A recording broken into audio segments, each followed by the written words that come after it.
Good evening. I would like to welcome everyone in attendance as well as online to our September 26, 2023 City of Little Rock Board of Directors special call meeting.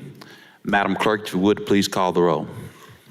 Director Miller. Here. Director Richardson. Here. Director Peck. Here. Director Hines. Present. Director Lewis. Here. Director Wyrick. Present. Director Campiris. Director Phillips. Director Adcock. Present. Vice Mayor Webb. Mayor Scott. Here. I'll now ask City Director Andrea Lewis to provide the invocation. May we bow our heads. Lord, thank you for this day. Thank you for all the opportunities that you have given. We just ask for your leadership and your guidance as we tackle city's business today. Please give a clear understanding and concise information so we can make the appropriate decisions to move forward. But just ask for unity and understanding, less confusion, and more cooperativeness. So these things I ask in your son, Jesus' name, amen. Amen. May we please stand for the Pledge of Allegiance. Kerry. Pledge allegiance To the flag of the United States of America and to the republic for which stands one nation under God, indivisible, with liberty and justice for all.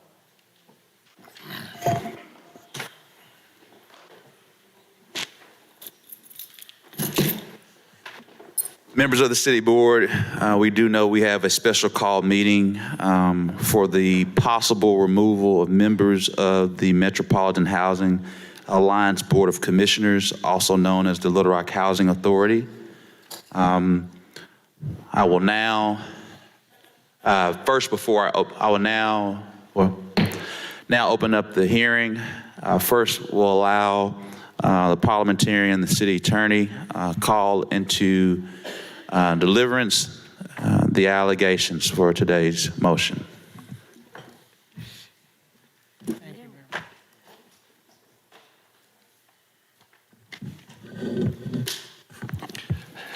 Mayor, a letter was sent on September the 14th of 2023 to Mr. Kerry Wright, to Ms. Lita Anthony, and to Mr. Lee Lindsay that essentially set forth potential bases for their removal from the Little Rock Housing Authority doing business as the Metropolitan Housing Alliance Board of Commissioners. Pursuant to the letter, it noted that under 24 CFR 902.33, the Housing Authority was required to submit audited financial data to HUD within specific periods of time, and then no later than 9 months after the end of a fiscal year. This has not been done since 2018. The letter also noted that on August the 9th of 2023, the Department of Housing and Urban Development declared that the Metropolitan Housing Alliance was troubled. It had received a score of 0 on management, or a score of 0 on fiscal, an overall score of 40, and was notified of being in troubled status. On September the 1st of 2023, in addition to the comments about not having filed audited financial reports for 2019, 2020, and 2021, there was a report done by the Quality Assurance Division of the Department of Housing and Urban Development, which listed a number of problems, including a concern about $20 million in funds being late, or at least the examination of those funds being late, and that there were other questions as to the expenditure of funds.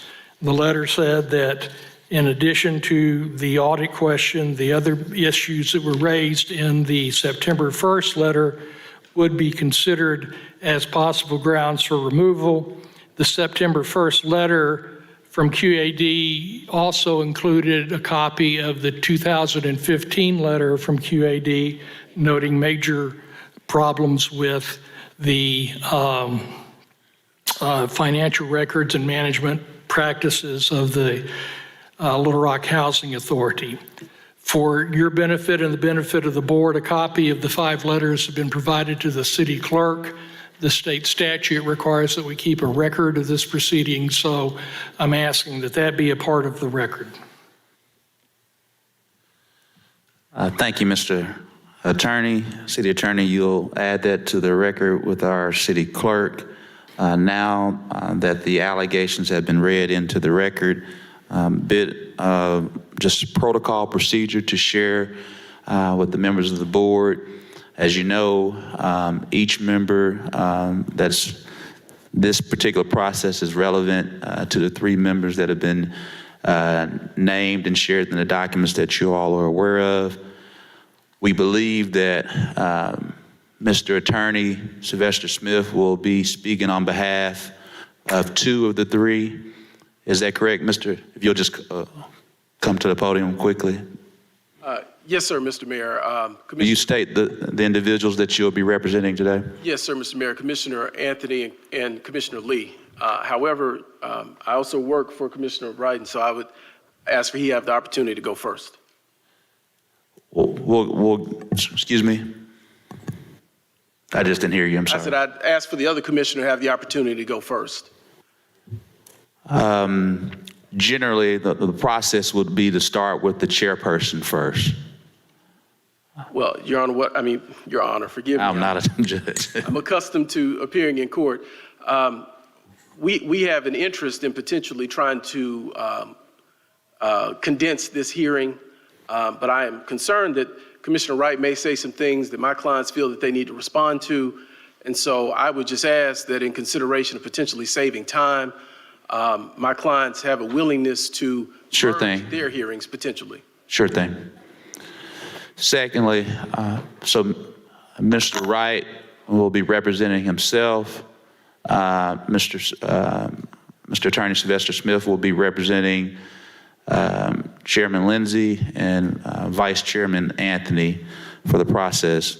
Members of the board, we do know, as you have known in different procedures from a public hearing standpoint, due to the sensitive nature, but also room with a little bit of grace, what we're gonna do is allot each commissioner 20 minutes to state their case, and 10 minutes for city board members to share any thoughts or questions with that particular commissioner. So each commissioner will get 30 minutes. Now, whether or not they use all the 30 minutes, or really whether or not the city board utilizes their 10 minutes, is up to the city board.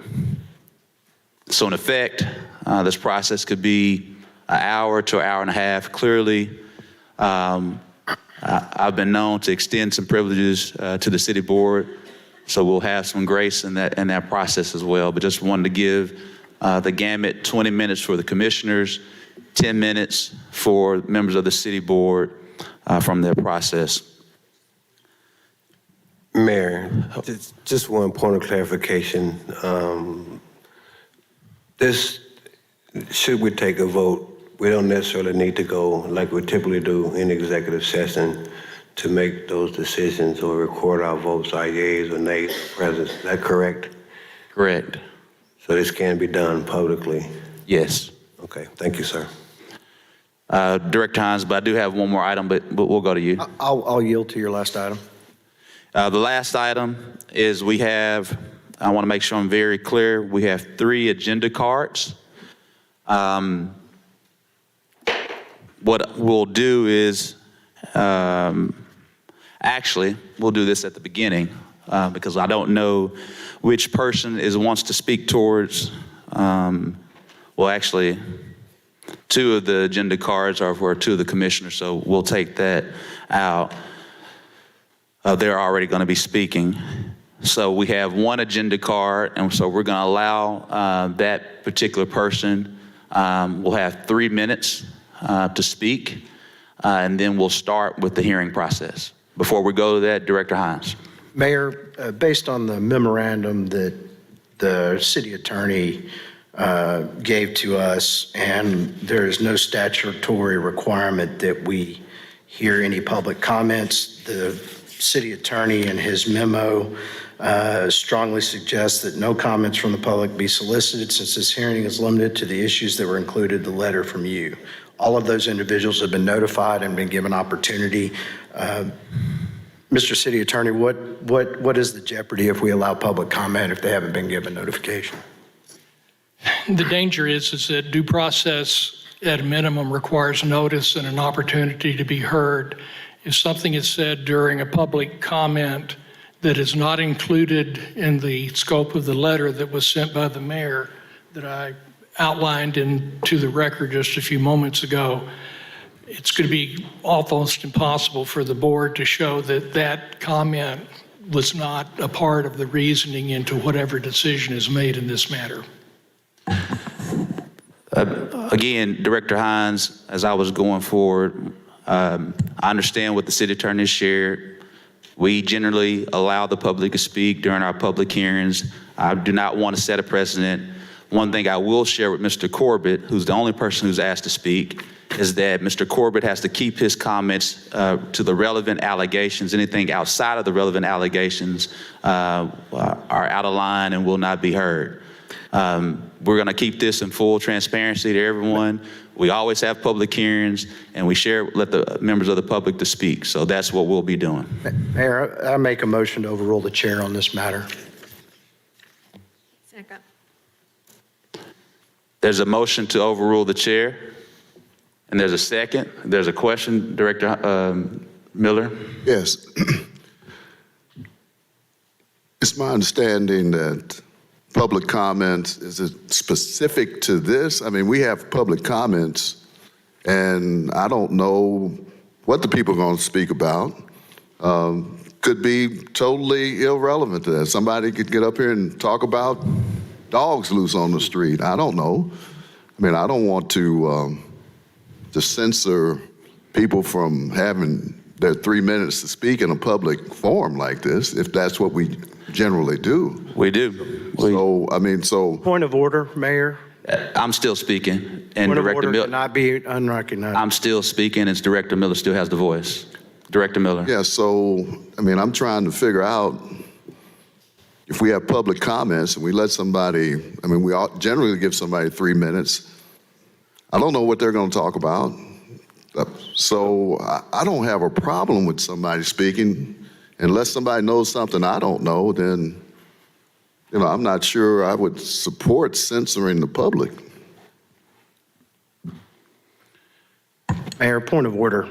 It is not on our agenda, as it normally is with that. I am not seeking to stifle debate or public input, but I would remind everyone, as Tom has commissioned us, when we have a recommendation via memorandum from our city attorney, we are up to our own devices if we ignore his admonishment to do something that may put us in jeopardy and pierce our legal, defense in a matter acting as city directors, correct, Tom? If we go against your legal advice on a matter, when you've told us that it could put us personally liable, as I recall, my history on this board.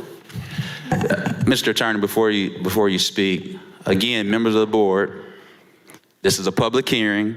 It's been communicated widely in the public. We have one individual who is here to speak. We don't know what that individual is here to speak about. I've shared that individual must keep the comments to the relevant allegations at hand within 3 minutes.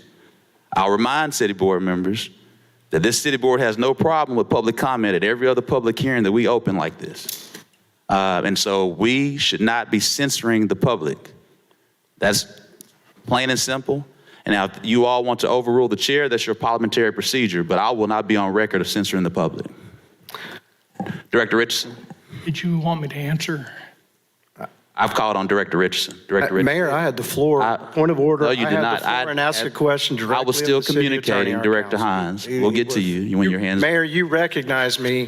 And your question was over and I spoke. Director Richardson, then we'll. My question was not of you, Mayor. It was of the city attorney, our chief legal counsel for the city. Director Richardson. Thank you, Mayor. I'm in support of Director Miller's points. When we're talking about public comments on this specific item, this issue, how are we defining public? Are we defining people who lived in some of these residents, or we're defining public as prior tenants, current tenants, or people who've had some experience with the entity that we're talking about? I don't want, to me, to generalize a statement, public comments about a specific issue that people may get up and have no experience with, no involvement or engagement with whatsoever, to me, I think it's not deleterious. I think it's idiotic at best, and I'm in support, Mayor, of your point and Director Miller's point. I don't necessarily see. We haven't defined what public. Who are we talking about, Lance? Public comments from who? The chairman of Walmart? Public comments from who? A current tenant or previous tenant, or somebody who lives or has experience with the housing alliance? Or previous board member or previous commissioner? How are we defining public? This can go on for all night long if we wanted to. I think we need to be a little bit more targeted and specific on how we want to address this item in a fair, equitable way as we move our city forward and move this issue forward. So public comments, who are we talking about, Tom? How are we defining the public? Who are we talking about having comments from? All right, Director Richardson, Director Hines, then Director Wright. Again, Tom, I would like an answer. If we go against your legal counsel in a memorandum, do we or do we not lose our statutory immunity and are personally liable for any actions that occur after that? Well, the only legal answer is it depends. There's an easy solution. Public comment can come after you take the action on the motion, in which case it won't matter what they say. What we have, according to what the mayor stated, is a card from a person who is identified as an attorney for one of the parties that is suing MHA. And that's the very type of thing I mentioned before. You want to limit your conclusions to the letter that the mayor sent on the 14th. If something else is brought out by Mr. Corbett during the course of his conversation, then the parties are going to be able to easily say, oh, well, that influenced the board. Now, whether that will stand or not, I don't know. But what I do know is there's only been one case in the history of the Arkansas Supreme Court dealing with the removal of housing commissioners. And in that case, the court went out of its way to say that the removal was justified, but the procedure wasn't followed, and so they set it aside. Hence my warning. So, Mayor, I would suggest maybe that we put the public comment till after we deal with this motion. I think that covers both bases and gives us an out where the public's been heard and we've taken our action. We usually take public comment after our consent agenda on one Tuesday of the month and after the whole agenda on the second Tuesday of the month.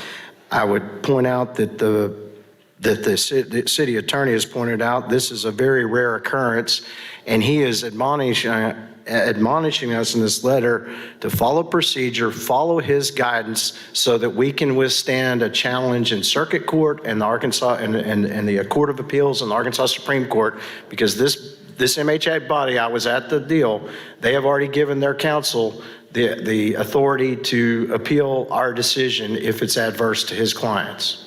So I would suggest that we move the public comment till after we handle this public hearing and do our business. You already opened a public hearing. It would be out of order parliamentarily to have public comment after you've opened a public hearing. And you did that by your actions already.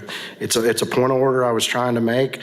I don't think it's necessary. I think it's rather superfluous, especially when there's another legal case involved in it. And I know Director Corbett, there was news on Attorney Corbett, there was a news article on the TV over the weekend, and I think it would probably be more appropriate to have any public comments held till after we deal with this public hearing. See, that would be the compromise I'd be willing to make. Director Wyrick. Thank you, Mayor. And I'm listening to what our city attorney is saying. I'm not an attorney, and I don't know that our attorneys on the board are here today. So I would like for us to follow City Attorney Carpenter's advice in that we do not add this to the mix of our charge today. The other thing I would add is that we typically, when we're working with boards and commissions, we do not have public input. No. I'll be the first one to say that I'm all about the public. If they come to us and they want to talk to us and tell us something, I'm for it. But I think having this before we listen to the individuals from MHA, their attorney is out of order. If we want to do it afterwards, then I'm supportive of that. But prior to our action here today, I think that's wrong. Our city attorney, we pay him to give us advice, and he's saying we should not do it. I don't know if any of y'all have ever been called into court from the city board, but the testimony that you have to do is based on what happens in here. And if there's any way that there's information that can be used for or against us, it could happen in this situation. So I would support at the end of our business today, but not prior to. As I share, members of the board, I will not be on record for censoring the public. We do share, we have public comment during public hearings. And so that is the fact. We can go to other meetings and see that. So that being said, Director Miller? Yes, thank you, Mayor. Like I said, I didn't know who the person was. I didn't know what they were talking about. But if this person is representing a fired employee from MHA, no, I don't want to hear from them before we take care of our action. So, no, that changes my opinion about what I stated earlier. Sure, no thing. There's a motion on the floor. Again, I just shared that what I will not be doing. You all will have to make that vote. Mayor, I'd like to call a question to motion. There's a motion on the floor to overrule the chair. No. I think Lance's motion, I think BJ seconded. Lance would have to withdraw the motion and come with a new motion. Okay, thank you. Director Hines, I apologize, Director Hines. Sorry, Director Hines. That's fine. I am perfectly happy to rescind my motion and make a new motion to have public comment after we deal with the public hearing. Is there a second? Second. There's a motion, second. All those in favor, please say aye. Aye. All those opposed, say nay. Nay. Ayes have it. Mr. Kerry Wright. Mayor, that was my other issue I was going to say is that since we are going to be limited in our comments as the directors only get 10 minutes, I would make a motion that the city attorney ask the questions of each person that are in the housing, in his memorandum today, to be in short order of time. I don't think we can all cover them if we're taking whacks at it, but I would be more than happy to make a motion to allow the city attorney to ask these questions and do the questionings on behalf of our city board. Second. There's a motion, second. And I will state this. Because we know that City Director Phillips is here, and I don't know if we can censor a board member when it comes to questions. That's a whole nother thing. We'll deal with that when it gets here, but I want to make sure we waive that he's an elected city board member, and if he wants to ask a question, even if we're still here, we may not even still be here. I just want to make sure we point that out. All those in favor, please say aye. Aye. All those opposed, say nay. Ayes have it. Mr. Kerry Wright. Thank you, Mr. Mayor. No, he has the 20 minutes first. 10 minutes. No, I said earlier, 20 minutes of comment, 10 minutes of questions. We've already read the allegations, so they're responding to the allegations. Mr. Wright. Yes, sir. Thank you. I was appointed to the Little Rock Housing Authority, or the Metropolitan Housing Alliance Board, in March of this year. As to your September 14th letter, I was not here in 2018, 19, 20, or 21, and for the matter of fact, 22. So I don't feel like I have any comment on what happened back in those years because I wasn't here. However, I was on the Harris County Housing Authority Board from 2012 to 2017, where I served as vice chairman and chairman. And it was a wonderful, wonderful experience, but we went through similar things that we're going through here today. So that's pretty much all I have, Mayor. I don't have anything to add to your letter because, once again, I was not here. I was not part of the board. Thank you, Mr. Wright. Mr. Attorney? Mr. Wright, do you know if any of the documents for the 2019 audited financials have been provided to Forvis, the accounting firm hired to be auditors for the Metropolitan Housing Authority? No, sir. As a member of the MHA board, did you know that a draft 2019 audit report for MHA financials had been prepared? No, sir. Have all documents, to your knowledge, for the 2020 audited financials been provided to Forvis? From what I understand, no, sir. But once again, I was not here. Have all documents for the 2021 audited financials been provided to Forvis? No, sir. They have not. The federal regulation states that a public housing authority shall annually provide audited financial information to HUD for a period no later than 9 months after the close of a fiscal year.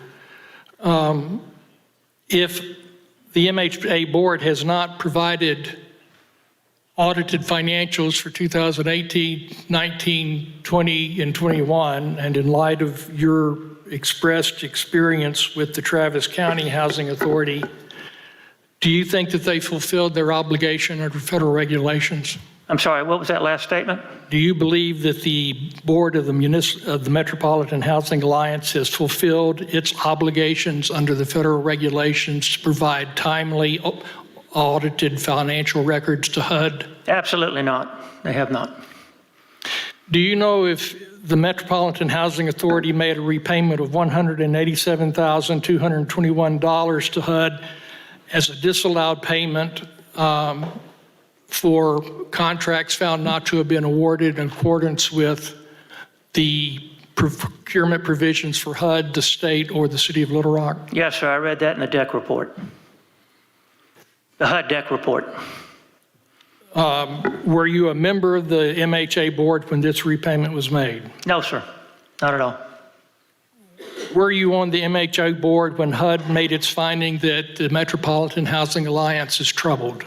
Yes, sir, I was. Were you on the board when it procured the services of Leon Jones as a special investigator in relation to a complaint filed by former director Nardine Jarman? No, sir. What documentation, you wouldn't have that one, has MHA, since you've been on the board, defaulted on any loans? Say that again, sir. Has the Metropolitan Housing Alliance, since you have been on the Board of Commissioners, defaulted on any loans?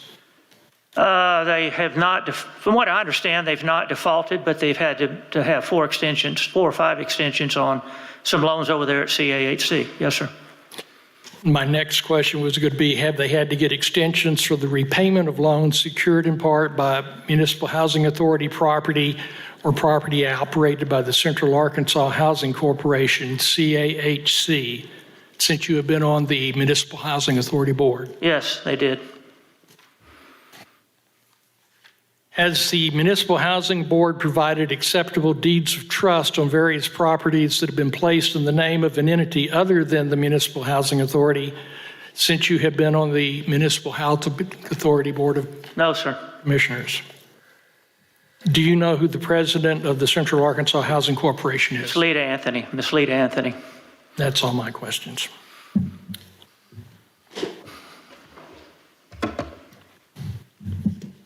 Seeing no other questions, Mr. Sylvester Smith? Thank you, Mr. Wright. Oh, excuse me. I apologize. Mr. Attorney, how are we proceeding with votes? One at a time, or? That's up to the Board of Directors. You can do it one or. Mayor, Director Hines? I'll make a motion to not remove Kerry Wright from the Metropolitan Housing Authority. Second. There's a motion and a second. Any question? Director Miller? Yes, thank you, Mayor. I'm uncomfortable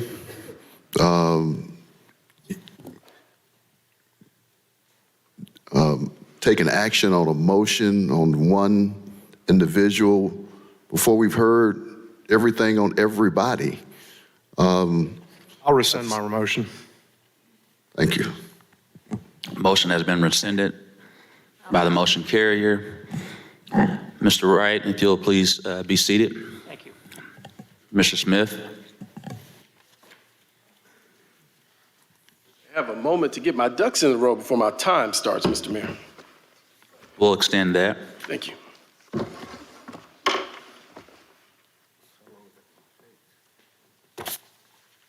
I believe you have some exhibits. I guess Ms. Ashley is passing out your exhibits. Yes, Mr. Mayor.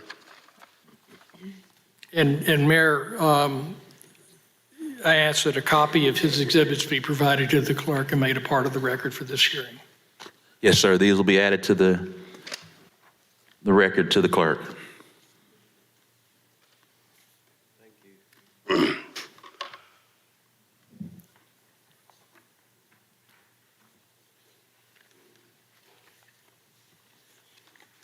Mayor, just to clarify for the city clerk, because you said 30 minutes per, so I'm not sure how he's going to present, but it's still 30 minutes per commissioner, right? So, Mr. Yes, so each commissioner will, I see where you're going with that. So technically, I've got a solution, Mr. Mayor. sure. If the city council would be so willing, my clients are willing to, do theirs collectively at once. And so I would just ask that we That have, would mean you would have 40 minutes, and that's fine. then that would save you from doing two separate hearings. Same. I'm fine with that. Well, we still have, I guess, Mr. Attorney, what do you consider from that standpoint? I don't have a problem with that. Do you have a problem with that? No, I'm going to ask the same questions, and he might want to have his clients on either side in case their answers aren't. Yeah, may I have a moment? That's a good idea. And we would waive the raising of any issue related to doing these hearings collaboratively. And so that Would you enter that into the record happily. verbally to the city clerk? Oh, yes. Madam Clerk, on behalf of my clients, we would waive any issue with regard to due process in regard to these issues, these hearings for Ms. Anthony and the chairman being done at one time. And may I just put chairs here on each side of me just in the event that I need to Sure. get their guidance on one of these questions? Yes.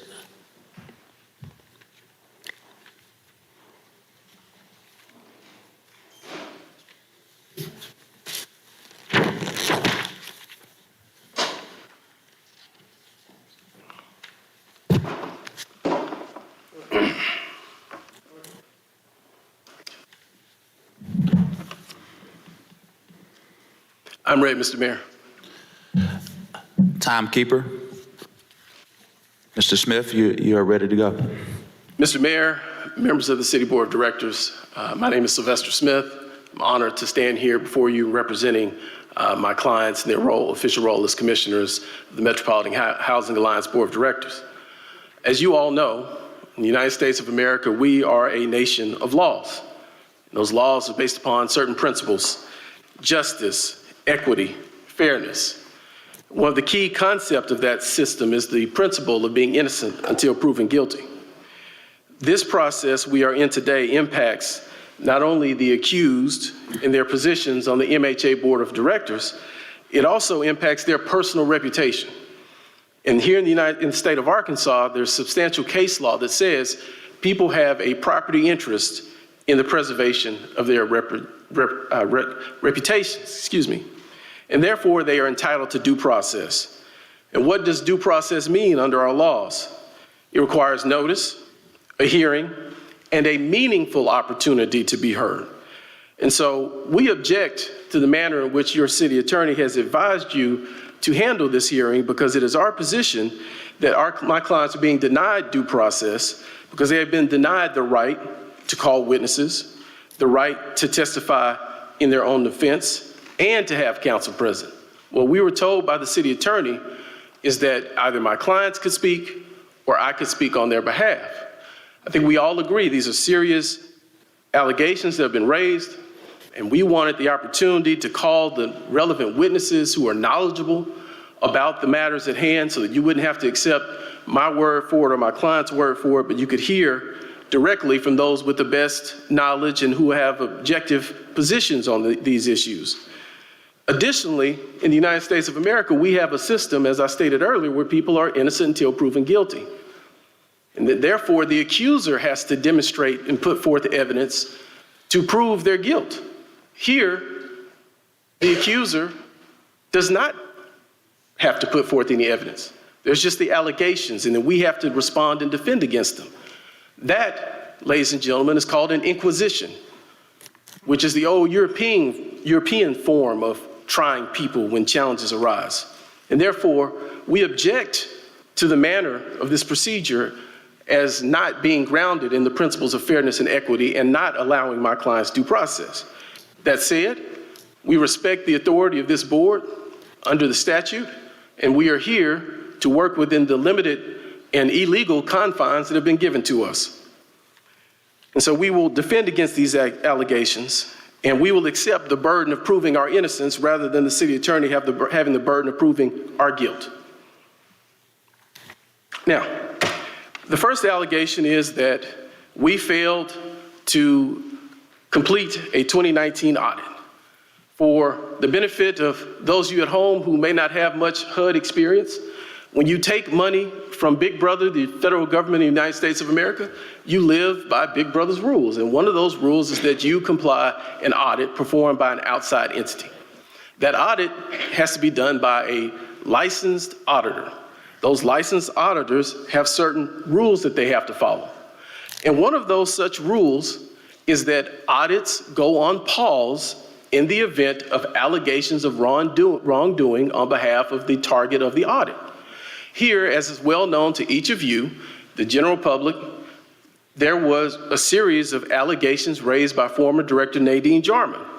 At that point in time, our independent auditor went in what he called pencils down mode, and he could not perform any audit function until that investigation was resolved. And so if you look at my Exhibit 1, you'll see it's an email to Mr. Lowe, the former chairman of the commission, in which he says that there were several issues, and this was dated January 19, 2023. There were several issues that impacted the 2019 audit. COVID-19 pandemic, Dr. Jarman's allegations, and a subsequent HUD investigation. Those issues have now resolved, and we're able to move forward with the audit. That was his email back in January 18th of 2023. Now, also important to note is that the way this process works is you have to do these audits in order of their relevant years. You cannot do 2020 until 2019 is completed. You cannot do 2021 until 2020 is completed. And you cannot do 2022 until the prior years are completed, per the auditing regulations that this independent auditor has to follow. Now, this Board of Commissioners accepted the auditor's pencils down determination, and they were unable to do anything but that. Once the pencils down notification, we got notification that that lapsed, they began the process of obtaining all of the information that the auditor needed. So if you'll look at our Exhibit 2, and this is a portion of the, I believe, 50-page meeting minutes from the MHA meeting from March 16th of 2023. I didn't want to burden you with 50-some pages when 2 would do. And if you look at the first page, it demonstrates that this is their meeting minutes. It says who was present. One was Commissioner Wright. If you flip to page 2, which is actually page 31 on the agenda, you'll see that they discussed this issue with the audit. Chairman Lindsay, about the middle of the page, asked for an audit update. If you look 1, 2, 3, 4, the fifth thing down. Next up, the audit update. And Director Benedicto says, audit update. She says, yes, ma'am. Director Benedicto responds, oh, yes, Corey is working on it. And the chairman says, I guess they have everything they need from us? Question. Director Benedicto says, yes, sir. Well, yes, sir, from the MHA side. He asks her for a time frame. She says, you know, I'm doing what I can to try to find records that may have been kept here for CAHC, which is a bit of a challenge. I have provided him all of the MHA meetings and other things that he needs. And so the board believed at that point that they were on track to get this audit completed. And again, that was back in March.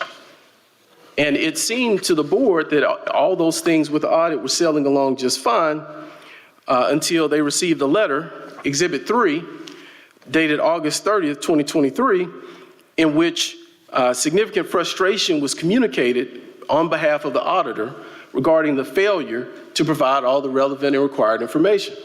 And he gave several options that the board, up until this moment, less than 30 days later, is still in the process of reviewing to make an appropriate determination.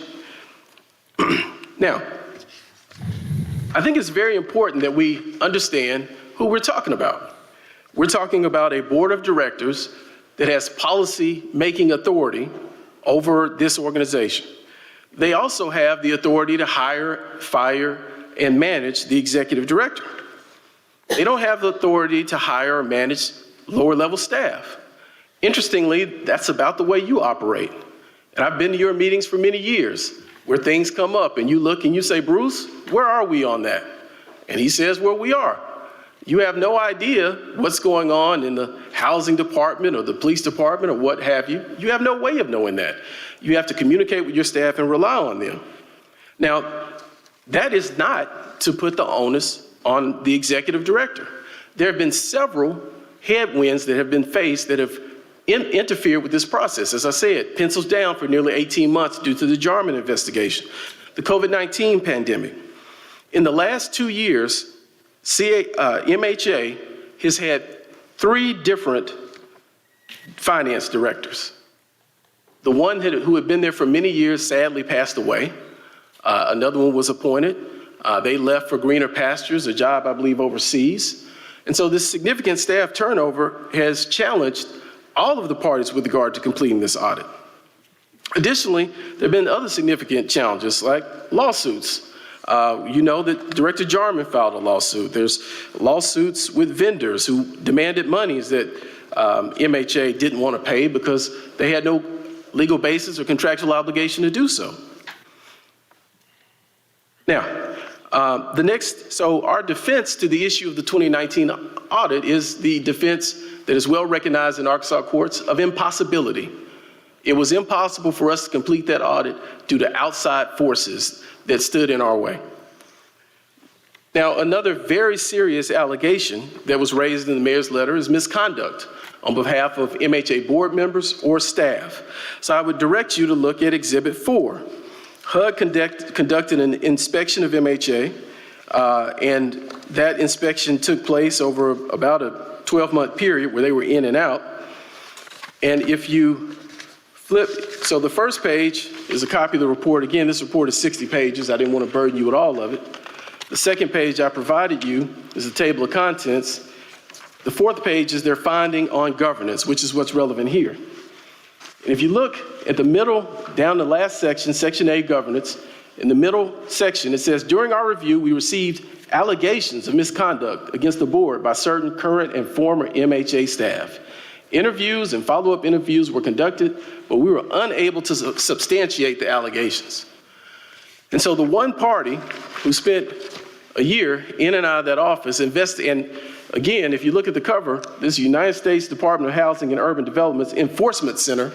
It's their job to root out crime and scofflaws and theft and abuse. They found no evidence of misconduct. And so it would be highly inappropriate for this board to make a finding that misconduct was committed based upon allegations by third parties who have sued us for being wrongly terminated due to their alleged misconduct. There's been no finding by anyone with any authority to review our acts that misconduct occurred. Now, the next allegation is financial irregularities, and that's based upon the QAD report. Now, I want to make very clear, and I believe you guys have a copy of this letter and report. This QAD report is not final. If you look at the letter, which I believe Mr. Carpenter provided you, in the very last paragraph, it says, however, if the LRHA opposes the findings, the CAP, which is the corrective action plan, must contain sufficient documentation to support any disagreement.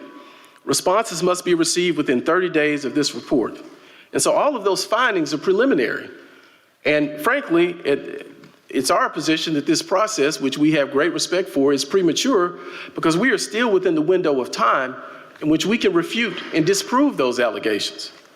I think it's also appropriate to be mindful of the fact that words mean what they say. The QAD report says that there's $29 million of quote unquote potentially disallowable expenses. There's been no finding by anyone with authority over this organization that these expenses were actually disallowed, potentially disallowable. And we still have time to refute those allegations. Now, I think I want to go point by point. It's alleged that we failed to account for certain, that our books are basically improper and don't meet the standards.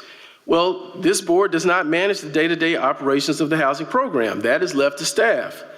The board does not supervise the housing director that handles these HCV programs. The board only became aware of this issue from the QAD report that they've had less than a month, and they are working with their executive director to rectify this issue and to identify a consultant to help provide training and corrective guidance as HUD has suggested. Again, the report suggested that there were material potential disallowed and questionable expenses. Again, the board does not write checks. None of them. Ms. Anthony has never written a check. The chairman has never written a check. We don't write checks. That's up to the staff. And so we do not accept the conclusion that these expenses are disallowed. However, the board is investigating these issues, and they believe that a majority of these expenses are legitimate. However, they were miscoded by staff when entered into the payment system.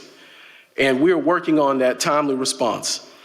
We're also going to follow HUD's suggestion of hiring a financial management consultant to help clear up the record-keeping issues. Now, a lot of this relates to CAHC. I think it's very important that the city board understands that under federal rules and regulations, there are certain housing activities that housing authorities are prohibited in engaging in. And so the federal law allows for housing authorities to partner with third-party development organizations. Here, that partner is CAHC. Previously, and this is prior to my appointment as their counsel, and I believe prior to some of the board members even being appointed on the board, there was a decision that MHA would act as CAHC's fiscal agent. Therefore, the MHA finance director would write all the checks for CAHC expenses, and those funds would be held in MHA accounts.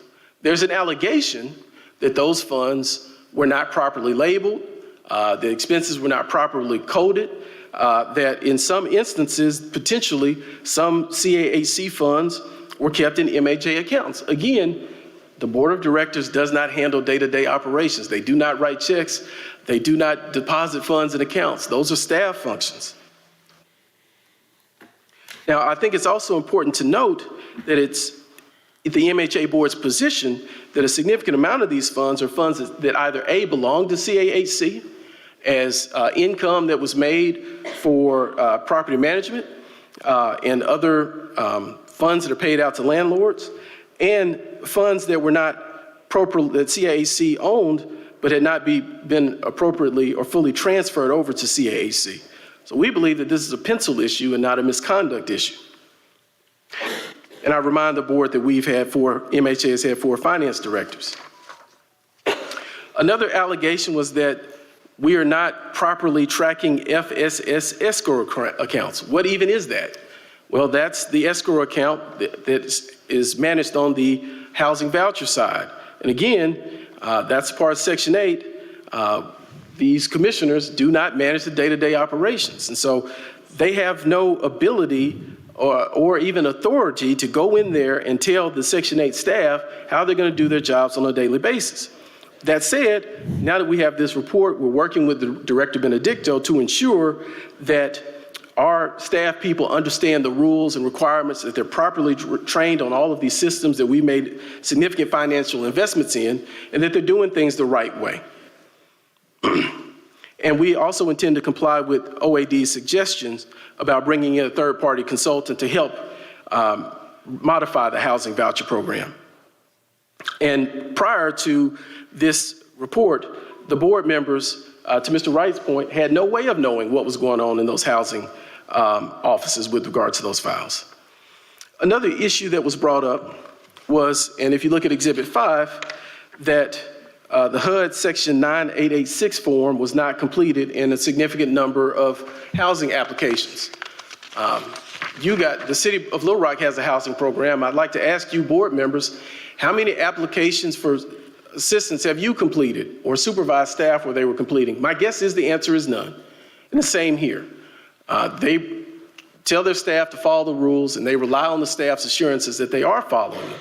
And to decide otherwise would be a mandate to all future commissioners that to preserve their status on the board, they need to go and thumb through all of the applicants' personal information to make sure that forms such as Exhibit 5 have been filled out. I don't think that's a burden that we want to place on our commissioners. And I don't think that's a burden that this City Board of Directors wants to accept for its own staff. Now, another relevant and important finding was that the staff failed to keep up with income during the annual renewals. And again, that's another area where the board is working with Director Benedicto to address that. We have systematic issues that we were not aware of, that now we know about, and we're working with the leadership of our agency to address. Now, I want to say this, though, because it's very important. Most of the issues that we have today derive from media attention, and I'm not saying that these issues are not important, but I think what's really important for the board to consider is there are no landlords here today saying, we don't get our money. There's no landlords here saying that MHA does not effectively onboard us so we can provide quality housing to the citizens of Little Rock. I know of no resident that is here today to say, I don't have a voucher. I've not received my voucher on time. I was kicked off a program unfairly. In the county, their program was so full of rampant fraud, it's been shut down. There's no such allegations here with regard to the management of the Section 8 program. And so I think it's very important that we understand that there are significant successes that have occurred under the leadership of these board members that you should not overlook. For example, one of the major challenges in public housing is the aging facilities. We've all are aware of the effort that this organization has put forth to work with third-party developers to bring in millions of private dollars to rehab those aging housing facilities where your residents were sitting and suffering in. They redid the Sunset Terrace deal at an investment of $26 million. And that was all outside investment. Those are 74 units where Little Rock families have improved housing conditions and security updates. The Cumberland Tower, Powell Tower, and Paris Tower, again, a RAD deal that produced $22 million in improvements and significantly is upgrading housing for hundreds of families here in the city of Little Rock. Now, this board, they are policymakers. Their job is to supervise the staff. And the only staff they should really interact with is the board of directors. I've read ample news coverage prior to my time, the past year that I've been working with them, about alleged interference with staff. I've read news coverage in which they've been directed by city board members that, look, back off, let staff do their job. Well, clearly, greater supervision was required, and in partnership with their executive director, that's happening. But you don't change the culture of an organization overnight. I think it's really important that you recognize that in this OAD letter and in the letter that Mr. Landecker sent, they have 12 months to address these issues. They have 12 months to turn these things around. They have 12 months, according to the last paragraph of Landecker's letter that he sent on August 16th, to raise these scores. And I think it's really important to note that their financial score is so low primarily because of the issue of the 2019 audit. So what we're asking is that you allow these commissioners to remain in their seats. We also recognize that you have other options to significantly modify the makeup of the board. I believe there's 2 or 3 reappointments that will be coming before you where you can change the makeup of this board. I would ask you to exercise a measure of patience and utilize the other options available to you so that you can change this board potentially without sullying the reputation of these commissioners by labeling them negligent or fraudsters or something else of that nature.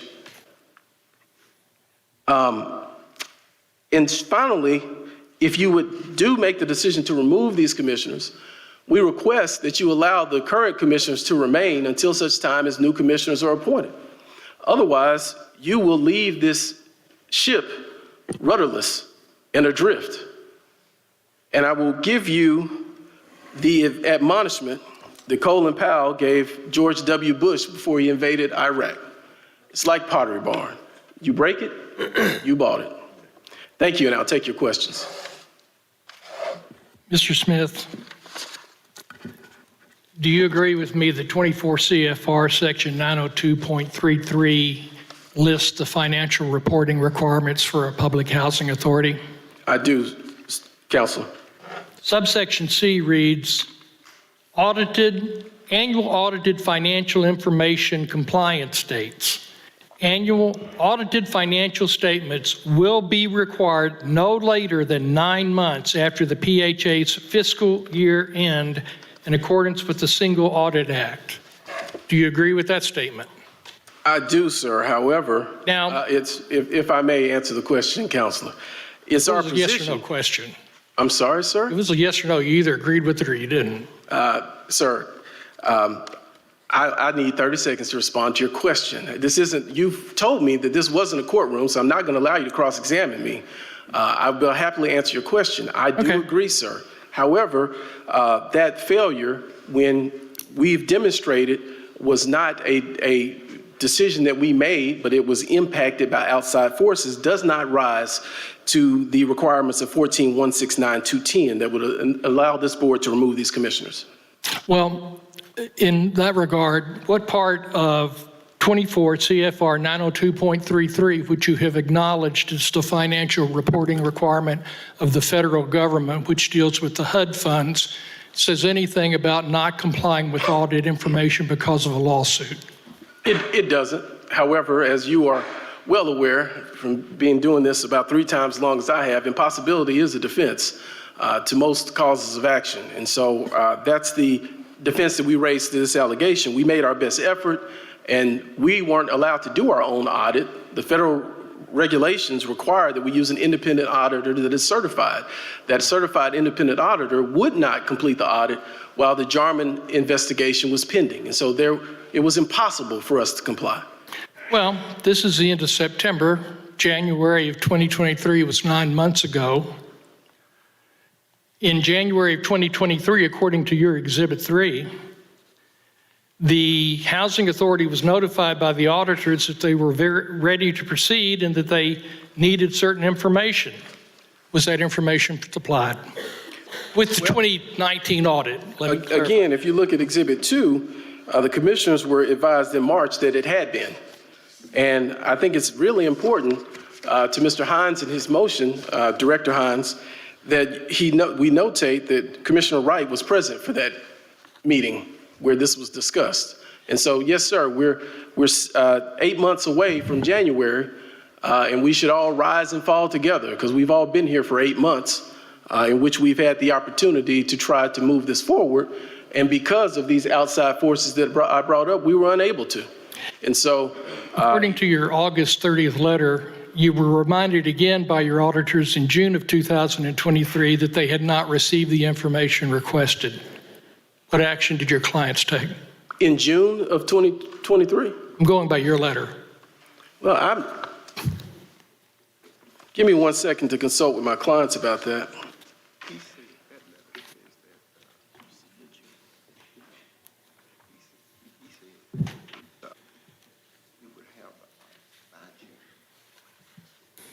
My client is advising me that he and the board did not receive a June letter. If you notice, the letter is directed to our executive director. I know from speaking to her that she has done everything she could possibly do to comply with this audit. So I want to be really clear. I'm not throwing her under the bus. But what I am saying is when you have this multitude of turnover in the key position that's responsible for managing financial statements, and you don't have a backup CPA in-house, these things can happen. So I do believe best efforts were put forth, but unfortunately the goal was not attained, and we own that. Do you agree that your clients had the August 30, 2023 letter from Forvis? Yes, we have that letter. And it states in there to date they had not received the information requested. Have they received it yet? I believe that they have received the vast majority of it. However, there are still, hold on one second.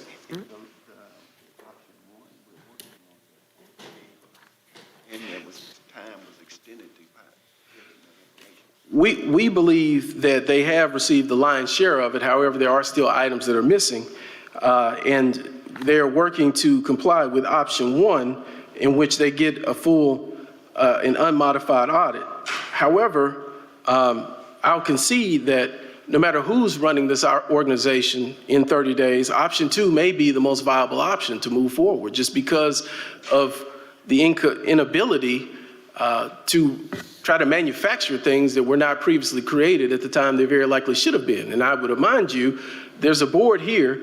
Director Hines is a very sharp businessman, but I promise you he's not producing financial reports for the city of Little Rock. And so I think the board really needs to be thoughtful about the determination you may make here today to say that board members need to be producing financial documents, because that finger could one day be pointed at this board. I serve on several boards, and I hate to make this about me, but I'm a member of the Rock Region Transportation Authority.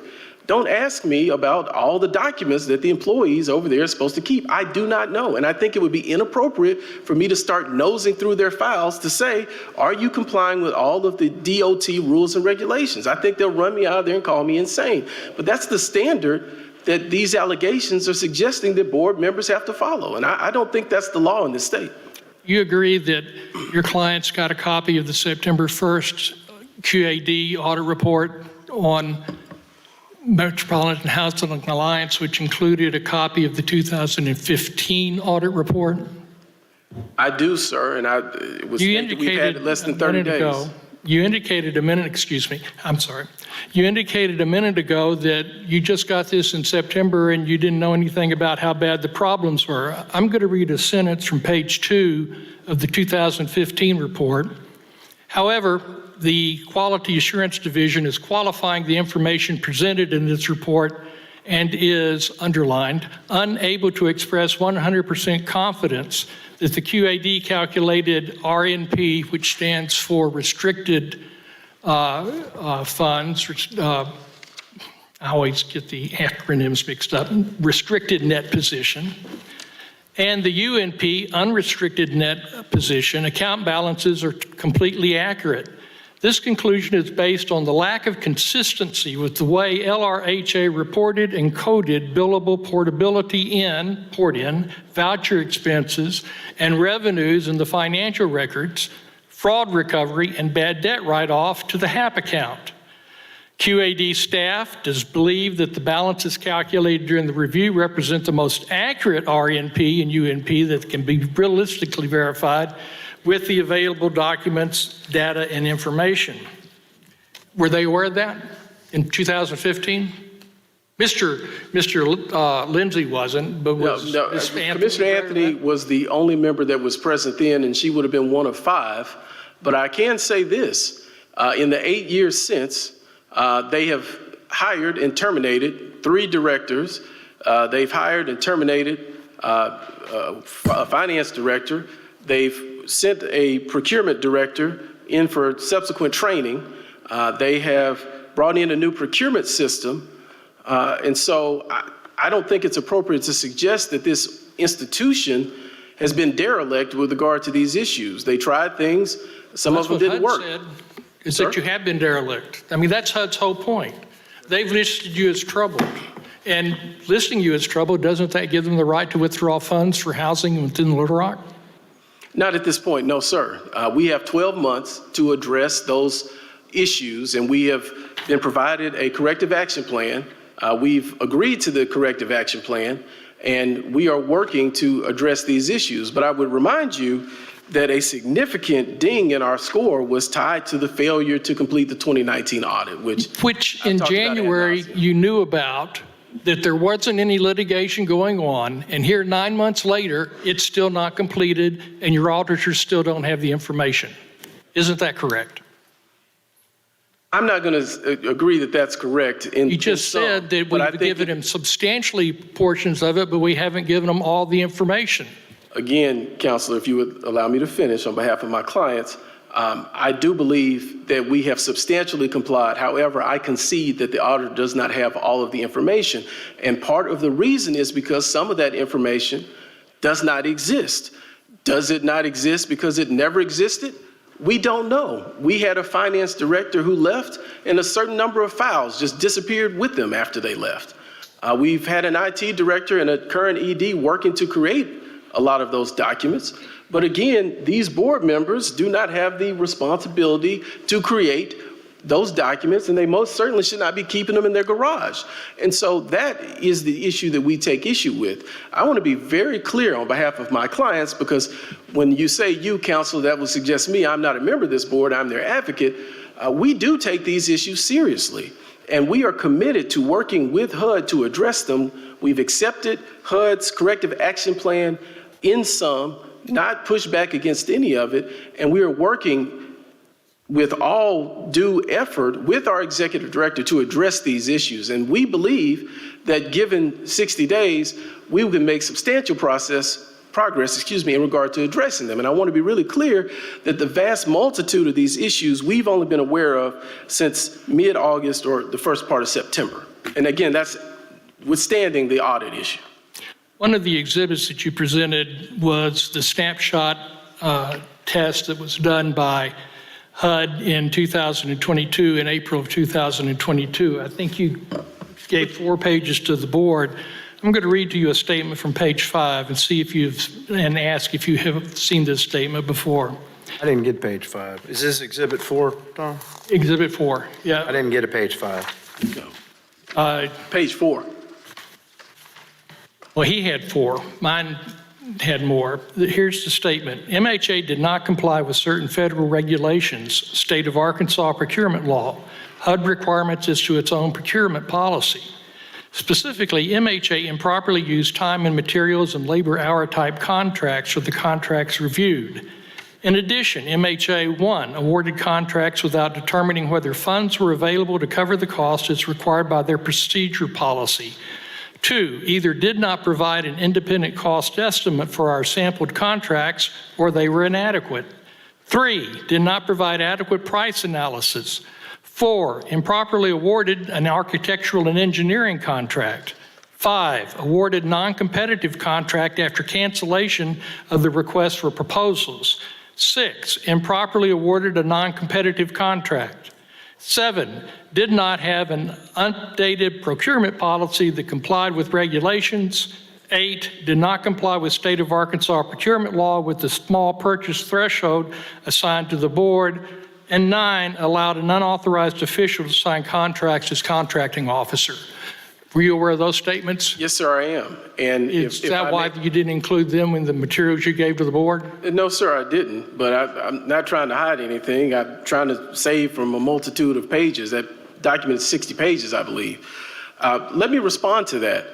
We don't run from or deny any of those statements. And let me tell you what we did to fix them. We sent our procurement officer to training. We worked with the executive director to require the procurement officer to do additional training. We created a new procurement policy that I believe HUD approved. And we also made an investment in new procurement software. So when problems have arisen and the board has been made aware of them, they have worked to address them in the past. So that would be my statement.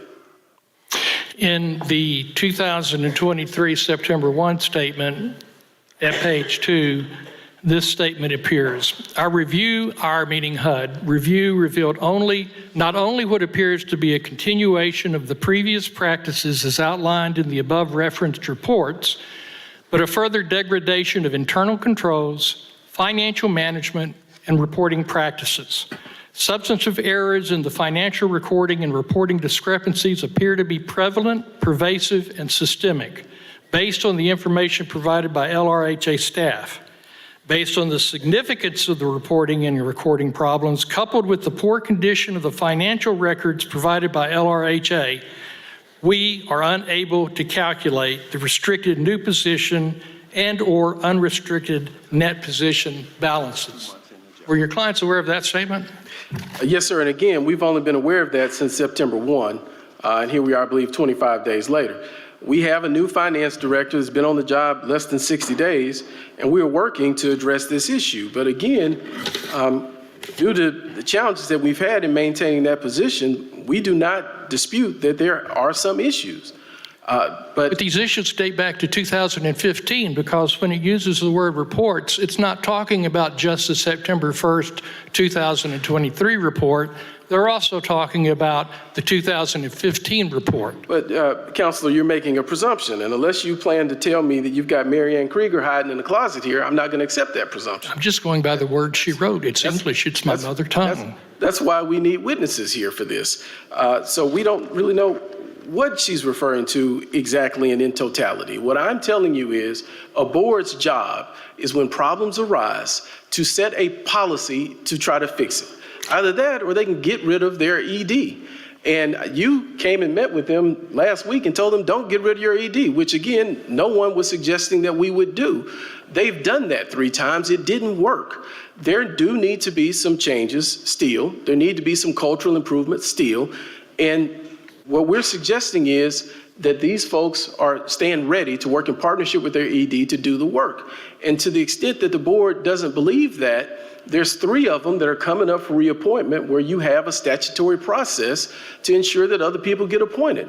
And based upon my memory, that would mean that there'd be 4 new board members that would have turned over just through the natural process of reappointments. And so it's our position that this process is not the remedy, because this process damages the reputations of these commissioners that you would remove. And that's unnecessary if you believe that they are not getting the job done. You have a whole nother remedy that is presently available to you, because I believe there are 3 commissioners who are either up for reappointment or, and maybe a 3rd who will be soon if you don't have all 3 of those names. And so we don't suggest that these are not legitimate issues, but we do ask Documents that for you the consider the whole 2020 story. audited financials been provided to 4 of us.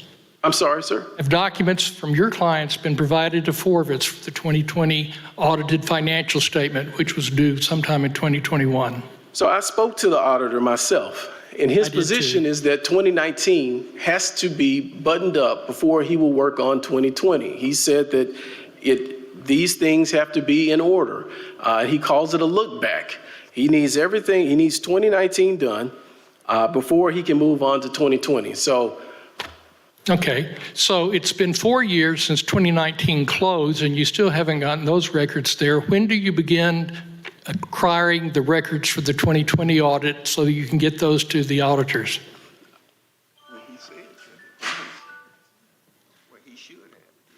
Well, there's, It was due in 2021. I can confirm that a significant amount of those documents have been provided, but I would not be The comfortable auditors? saying that, sir? Never mind. But I would not be comfortable saying that all of it has. But I can tell you from communication that I had with the auditor last week that his focus is on 2019. Now, The communication I had with the auditor yesterday is that they have not been provided, and they really don't expect them ever to be provided because they don't think they exist. How do you respond to that? My response, Counselor, is that based upon your legal advice that I believe was erroneous, the auditor is not here to tell us, and that the best evidence would have been for him to sit in his seat and answer our queries, and then we could know what his position is. If there is a criminal investigation, there will be plenty of time for that to occur. This is a hearing as to whether or not people should continue to remain as members of a city board, whether there has been neglect, inefficiency, or misconduct. And you know as well as I do that failure to follow law is an example of misconduct. You've admitted that the 2019, 2020, and 21 audits have not been provided. I would state that failure to follow the law can be misconduct, but I would also state that based upon my 10 years of experience practicing law, doing administrative work, and my 20 years of working in Arkansas politics, that typically in a hearing when a person's rights are being adjudicated, they do have the right to call witnesses in their defense. And that you, sir, would have the burden of calling witnesses to prove that they committed misconduct. But you've already admitted it hadn't been done. There's nothing to call. Well, You've admitted they have not gotten the audited statements. with regard to So that's proven. allegation one, yes, sir. So that's an indication of inefficiency at best, negligence, and it's not following the federal regulation, which I read you. Well, again, sir, impossibility is a defense to any issue of intent, and you can't be negligent. Negligence only requires that you exercise your duty and put forth a reasonable effort, that you have the reasonable man standard, and a reasonable person. Man with the fiduciary obligation for millions of dollars of federal and state funds, is it? It's not just a reasonable man. It's a fiduciary obligation that you have the abilities to oversee the project and make sure that the law is followed. Don't you agree? I certainly agree with that, and I would say that as a board member, you're limited to setting policy and directing your executive director, which I've demonstrated that these folks did. And again, I want to be clear because I know this executive director, I work with her. She has worked tirelessly to try to address these issues, and I think I conceded some of these documents do not exist. And so that's the problem. And it wasn't these board members' job to create those documents. I don't believe it was Ms. Benedicto's job either. I believe those documents existed at one time, but they subsequently disappeared. And now that's a conversation for another day. I don't believe anyone in this room squirreled them away because these folks didn't have access to them. But here we are. And so the answer, sir, is no, it was not filed. And no. Thank you. Now, I asked Mr. Wright this question. I'm going to ask you. You've got two different clients who took their positions on the MHA board at different times. Ms. Anthony, I can't really tell when she took the board because there's one where it got appointed in 2014 and then one in 2015 to complete another term. Fortunately for me, Mr. Lindsay only has one that says he was appointed in 2018, so that one's clear. But in relation to your two clients and those dates, were either one of them on the Municipal Housing Authority Board when it had to make a payment of $187,221 to HUD because of unallowed charges from a group here within Little Rock because the contract didn't? And Mayor, As the city- and City Board, just based on the time frame you set, there's a minute left. Yes, sir. We were, and those funds were paid with restricted dollars. Restricted? I'm sorry, unrestricted, excuse me. Unrestricted dollars. Thank you for that clarification. They were paid with unrestricted dollars. Have any deeds of trust been finalized by either of your clients with HUD over the properties that Municipal Housing Authority owned and may have given to, in one form or a fashion, to the Central Arkansas Housing Corporation? So with regard to, we stand unable to answer that question with regard to a deed of trust. I can say that I've seen substantial documentation via correspondence from various HUD email addresses in which HUD has acknowledged that those transfers did occur. Now, I want to be clear, those transfers occurred before I became attorney of record, and I believe before Chairman Lee or Ms. Anthony were on the commission. But HUD has verified that those transfers did occur. But have the deeds of trust occurred? That, sir, I cannot say. I think that's all. Have you concluded, Mr. Attorney? Yes, sir. Members of the City Board, I'm now close this hearing.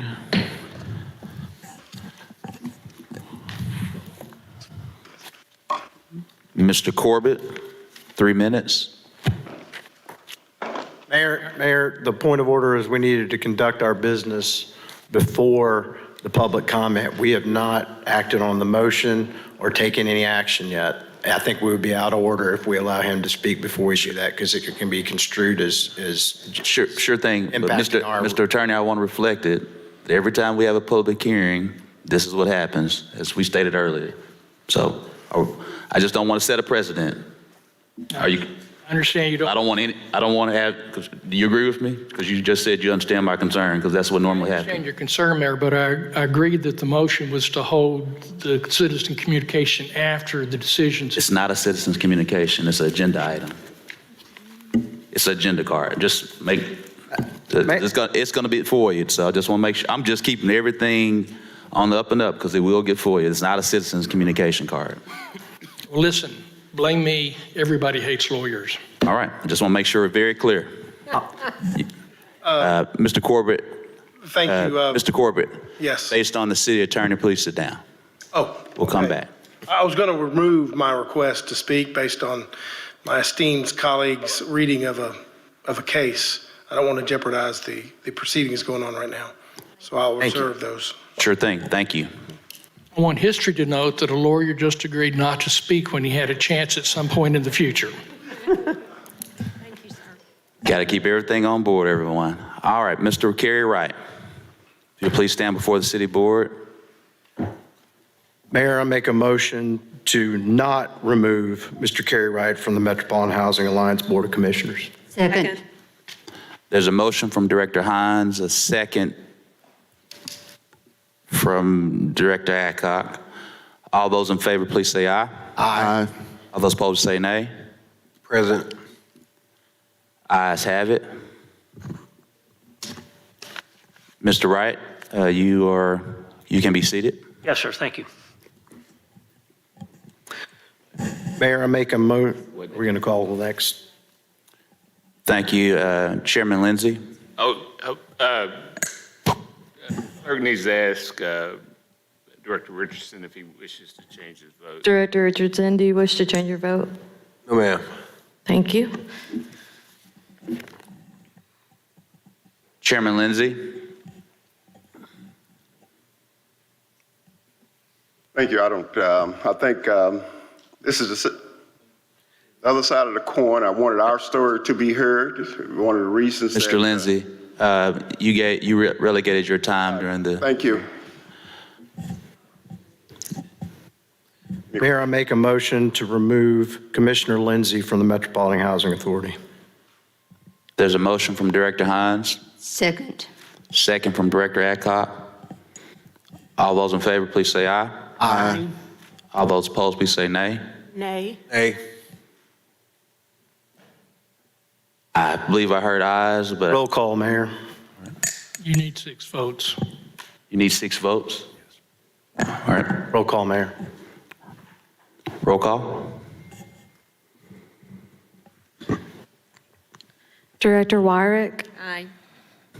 Director Director Adcock, Aye. Director Miller, Aye.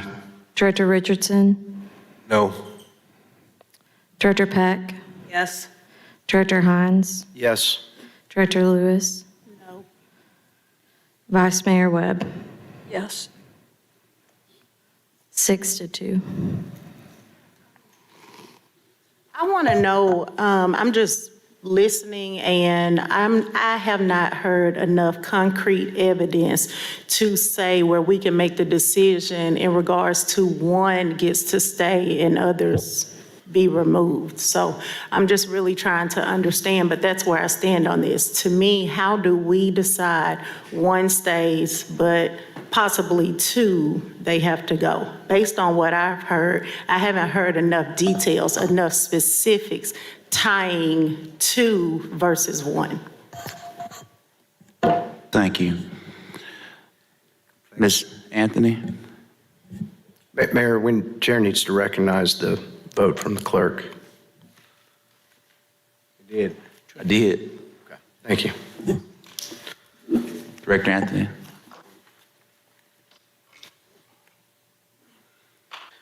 Mayor, I make a motion to remove Commissioner Anthony from the Metropolitan Housing Alliance Board of Commissioners. Aye. Second. There's a motion from Director Hines and a second from Director Adcock. All those in favor, please say aye. Aye. All those opposed, you say nay. Nay. Roll call. Roll call. Director Wyrick? Aye. Director Adcock? Aye. Director Miller? Aye. Director Richardson? Nay. Director Peck? Aye. Director Hines? Aye. Director Lewis? No. Vice Mayor Webb?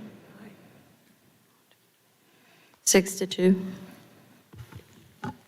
So can somebody, Director, thank you, Ms. Anthony. Director Lewis? who's going to clarify the burden?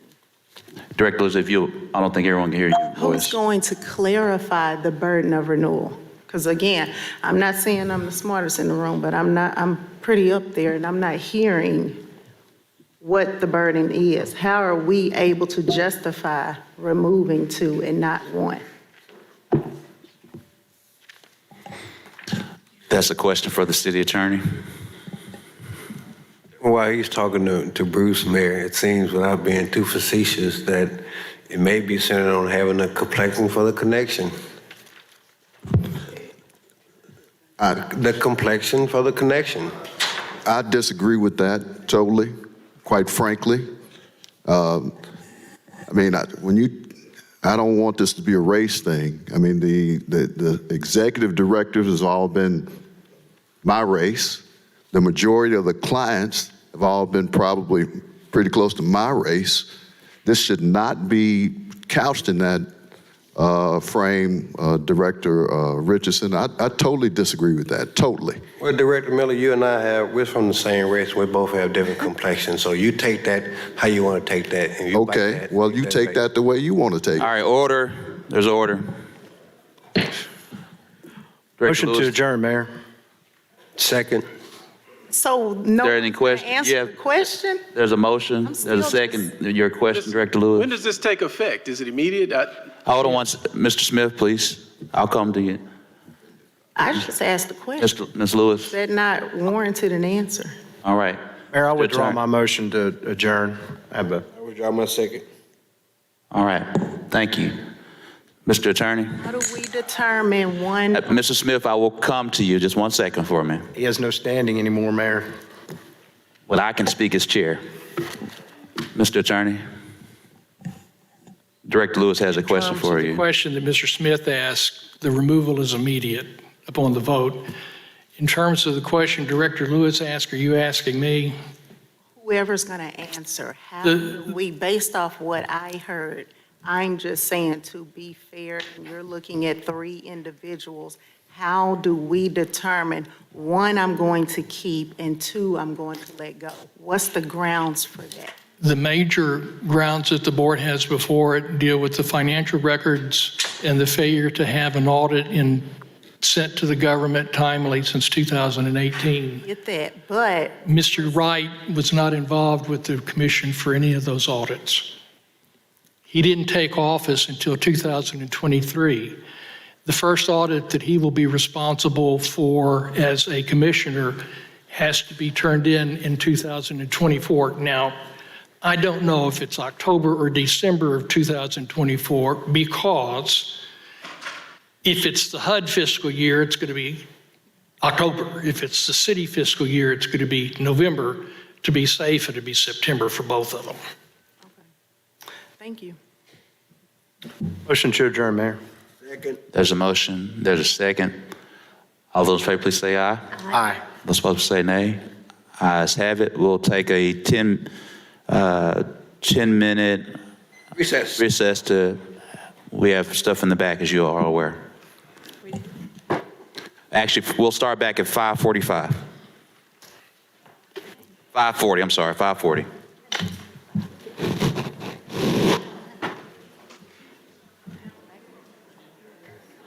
Just got to maintain.